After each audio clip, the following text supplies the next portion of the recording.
हाय viewers, तो चलिए शुरू करते हैं ठीक तुम्हारे पीछे कहानी का चौथा भाग, जिसका शीर्षक है लकी। जिंदगी का खेल उसका एक चक्र है, उसके विरुद्ध जीना भी उसी के खेल का हिस्सा होकर जीना है। विरुद्ध क्या है? मैं किस चीज़ के विरुद्ध तैर रहा था? जब मैं खुद को देखता हूँ तो मुझे अनंत में दिखाई देते हैं। अनंत मैं अनंत लोगों के जीवन का हिस्सा हूँ। यह एक लूप है जिसमें मैं गोल हूँ। क्या मैं इसके विरुद्ध हूँ? मेरा नाम लकी है। आजकल कभी कभी बहुत तेज़ आँखें मिचकाता हूँ तो आँखें मिचकाना बंद करना वश के बाहर होता जाता है। कहीं किसी दीवार पर सिर टिकाना पड़ता है और भौं को तेजी से ऊपर की ओर खींचे रखना पड़ता है कुछ देर तक, तब जाकर कहीं आंखों का मिचकाना बंद होता है। पहले बहुत ज़ोर से छाती पर घूंसा मारने की इच्छा होती थी, आजकल मैं मार देता हूँ। कोई भी इच्छा दबाकर नहीं रखता हूँ। यह मैं अपने पिताजी को कहता हूँ। पिताजी डर जाते हैं, पर असल में मेरे हाथों पर भी मेरा वश नहीं है। वह इच्छा को यथार्थ में बदल देते हैं। मेरे पता होने से पहले हम हार चुके हैं। यह कब पता चलता है? क्या मारने के ठीक पहले? कब? जिंदगी के खेल में हार जाने के बाद क्या होता है? मैं हार जाना चाहता हूँ। जीतने में मैं फिर एक लूप में खुद को दिखता हूँ। क्या मैं अभी इसी वक्त हारा हुआ घोषित नहीं हो सकता? मुझे नहीं खेलना है। अगर हार कर भी हम इस खेल से बाहर नहीं हो सकते तो जीतना तो एक भ्रम है ना। मैंने लिखते ही यह फाड़ दिया। खिड़की से आती हुई सूर्य की रोशनी ज़मीन पर थी, एक कछुए की तरह रेंगती हुई। वह कुछ देर में गायब हो जाएगी। मैंने अपने कमरे का दरवाज़ा खोल दिया। घर की दिनचर्या की खटर पटर भीतर कमरे में दाखिल हो गई। पिताजी का सुंदरकांड, माँ के बर्तन और मेरी बहन का घर में ना होना, सब मैं महसूस कर सकता था। यह घर कितना बदल गया है। मैंने शर्ट पहनी और घर के बाहर निकल आया। मेरा नाम लकी है। मेरे घर जाते ही क्या होता है? पहले मेरे घर आने पर सभी मुझ पर वार करने लगते थे, टूट पड़ते थे, पर अब मुझे एक कोने में खाना मिल जाता है।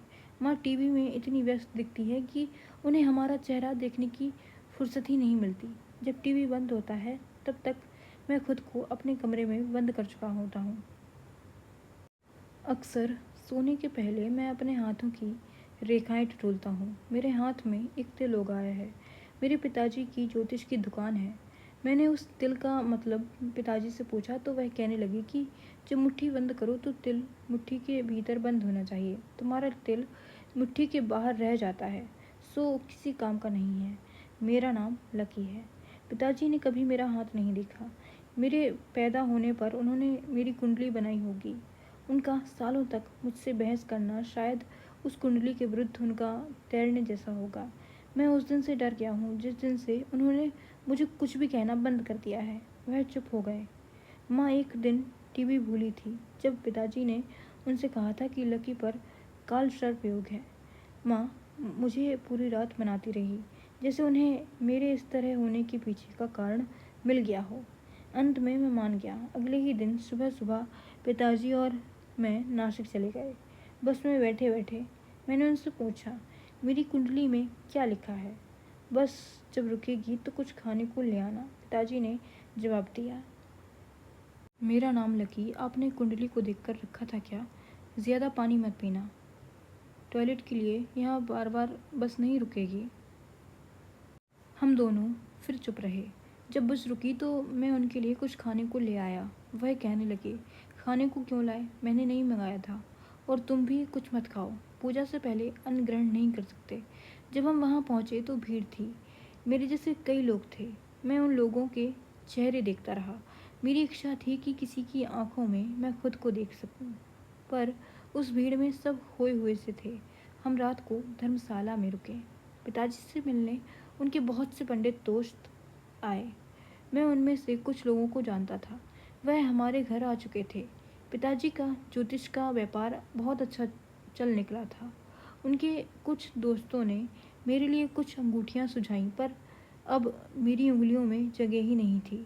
जितने मंत्र पढ़े जा सकते थे पिताजी पढ़ चुके थे, पर फिर भी गुंजाइश बहुत सी चीज़ों की रह गई थी। कभी कभी मेरी इच्छा होती थी कि मैं पिताजी से कह दूं कि बस बस बस। जब हम वापस आ रहे थे तो पिताजी खुश थे। उन्होंने जैसे बीमारी को पकड़ लिया था और उसे एक ही झटके में कुचल डाला था। माँ दरवाजे पर खड़े रहकर हमारा इंतज़ार कर रही थीं। पिताजी ने सफलता की खबर उन्हें सुनाई। माँ ने उस रात हम दोनों को पूड़ियाँ खिलाईं। जब मैं वापस कमरे में आया तो अपने दिल को मुट्ठी में बंद करने की कोशिश करने लगा, पर वह बाहर ही रह जाता था। मेरा नाम लकी था। कुछ दिन बीते, महीने बीते। जब मैं वैसा का वैसा ही बना रहा तो पिताजी ने कालसर्प योग के आगे अपने हथियार डाल दिए। वह चुप हो गए। मेरे लिए एक तरह से यह ठीक ही हुआ कि मेरे जैसा होने में असल में मेरा हाथ नहीं था। वह कोई कालसर्प योग है जो मुझे मेरे जैसा बनाए हुए है। मैं पिताजी की नज़रों में बीमार था, पर मैं बीमार नहीं था। क्या मैं बीमार हूँ?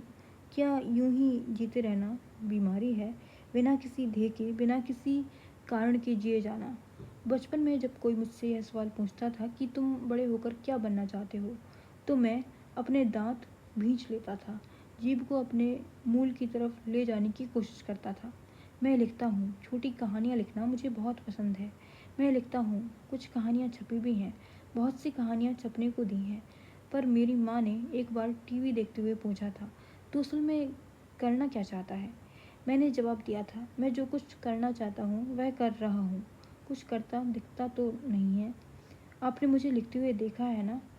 हाँ तो मैं वही करता हूँ। मैं लिखता हूँ। किसके लिए? माँ ने आश्चर्य से पूछा।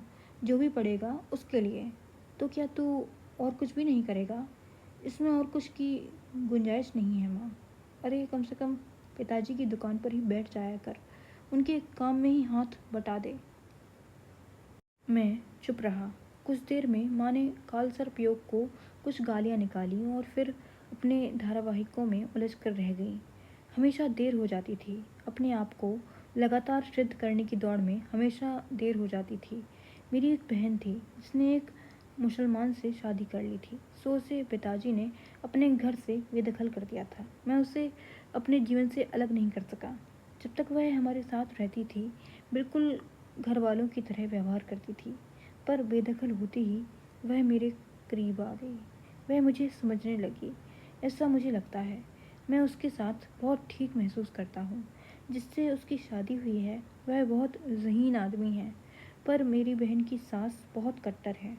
मेरी बहन को अपने भगवान अलमारी में छिपा कर रखने पड़ते हैं। उसकी सास को दिखाने के लिए उसे 5 टाइम नमाज भी पढ़ना पड़ता है। मैं बहुत ज़्यादा उससे मिलने नहीं जाता हूँ। उसकी सास को शक हो जाता है। मेरे हाथों में बहुत सी अंगूठियाँ होने के कारण मेरी बहन की सास मुझसे बहुत घबराई हुई रहती है। उसे लगता है कि कहीं मेरी बहू अपने भगवान के पास वापस न चली जाए। मैं जितनी बार अपनी बहन से मिलता हूँ वह उतनी ही बार मुझे ज़्यादा मुसलमान दिखती है। अब वह अलमारी से भगवान को भी कम ही निकालती है। नमाज में उसे एक शांति मिलने लगी है। वह कहती है, बिना नमाज के दिन काटती हूँ तो लगता है कि कुछ गलत हो जाएगा। यह बात मुझे बड़ी दिलचस्प लगती है। मैंने एक छोटी कहानी अपनी बहन के बारे में लिखी थी, पर वह कहीं भी नहीं छपी। मेरी बहन का नाम आशा है, मेरा नाम लकी है। हर कुछ समय में भीतर कुछ बदल जाता है। वह बिल्कुल वह नहीं रहता जैसा वह हुआ करता था। मैं इस बात को बहुत ध्यान से महसूस करता था। मेरी बहन जब हमारे साथ रहती थी तो घर कुछ और होता था। मैं अपने घर में बिल्कुल दूसरा होता था। उसके जाते ही जैसे घर मुझे कुछ ज़्यादा तवज्जो देने लगा था। मेरे पास इतना कुछ कभी नहीं था जिससे मैं अपनी बहन की खाली जगह को भर सकता। मैं घर के उन हिस्सों में जाकर कुछ समय गुजारा करता था जहाँ भी मुझे मेरी बहन की खाली जगह दिख जाया करती थी। मैं अपने पिताजी और माँ को ज़्यादा अकेला पाता था। बहन ने यहाँ से जाने के बाद कभी वापस कदम नहीं रखा। वह बदल गई थी। वह मेरी बहन से मेरी दोस्त हो गई थी। मैं जब भी उससे मिलता तो मुझे लगता कि मैं अपनी बहन की किसी सहेली से मिल रहा हूँ और जो मेरी बहन को जानती थी, जैसे मैं मेरी बहन को जानता था। क्या वह भी ऐसा ही कुछ सोचती होगी? क्या उसे उन खाली जगहों की याद आती होगी जो वह अपने पीछे छोड़ गई थी? वह बहुत ही सरसरी तौर पर घर के बारे में मुझसे पूछती थी। मैं भी अधूरे जवाब उसे दे देता। वह कहती थी कि मुझे तुम्हारी चिंता होती है। पर उसके कहने में चिंता शब्द मुझे सुनाई नहीं देता था। मेरी बहन जानती थी कि मैं लेखक जैसा कुछ था, पर उसे हमेशा लगता था कि मैं समय रहते कुछ काम करने लगूंगा। पर लिखना मेरा काम है, वह कभी भी नहीं समझ पाई। मैं उससे उम्र में छोटा था, सो वह अभी तक मेरे बड़े होने का इंतज़ार कर रही थी। बड़े हो जाने के अपने दुख थे। दुख आदमी को बदल देता है। मैं हर कुछ समय में बदल रहा था, पर मैं दुखी नहीं था, मैं लिख रहा था। आशा, मेरी बहन के चले जाने के बाद मैंने देखा था कि पिताजी बहुत बूढ़े दिखने लगे थे। उनका काम में भी मन नहीं लगता था। वह यह बात लोगों से छुपाना चाहती थी कि उनकी बेटी ने एक मुसलमान से शादी कर ली थी। माँ के लिए बेटी की शादी अभी हुई ही नहीं थी, वह कहीं चली गई थी। माँ आशा की बात भी ऐसे करती थी कि मानो वह कल गई हो और बस कुछ ही दिनों में वापस आ जाएगी। माँ के लिए समय रुक गया था। मैं बदल गया था, घर बदल गया था। पिताजी बूढ़े हो गए थे, पर माँ रुक गई थी। Thank you for watching.